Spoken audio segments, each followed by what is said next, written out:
जी बिल्कुल, मैं इस वक्त मौजूद हूँ कंदकोट के घंटाघर के करीब ही मोबाइल मार्केट है। यहाँ पर टेलीनार की ऑफिस है। अब दिन दिहाड़े दो मोटरसाइकिल सवार पिस्टल के जोर पर यहाँ से 10 लाख नकदी और मोबाइल फ़ोन्स लूट कर बाआसानी फरार हो गए हैं। ये गंजान इलाका है, यहाँ पर बहुत सारी रश होती है। ईद के मौके पर शहरी अदम तहफ़्फ़ुज़ का शिकार हो चुके हैं। आइए इनसे जानते हैं। दो बंदे थे, एक को पिस्टल थी और एक जो है ना ऐसे खड़ा था। पिस्टल ने उन्होंने चैम्बर किया, उनके पैसे दो, पैसे पड़े थे, हम उठा के दिए उनको, लेकिन वो कह रहे थे दूसरे पैसे वो दे। फिर हमें बाहर निकाला, अंदर आ गया, अंदर जो दूसरे पैसे पड़े थे वो भी उठाए, जो मोबाइल हमारी पड़ी थी 4-5 वो भी ले गए। नकाब पहने हुए थे या नकाब थे, गन पिस्टल उसने सीधा किया, दोनों पे पैसे दो, पैसे 10 लाख रुपए हुए।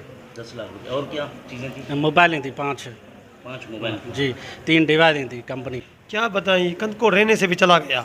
खुदा के बंदे, यहाँ 10 लाख रुपया पड़ा है। किस को पता है कि 10 लाख इधर पड़ा है। ये पुलिस वाले कुछ कर, आगे पुलिस वाले खड़े हैं, आगे नहीं बढ़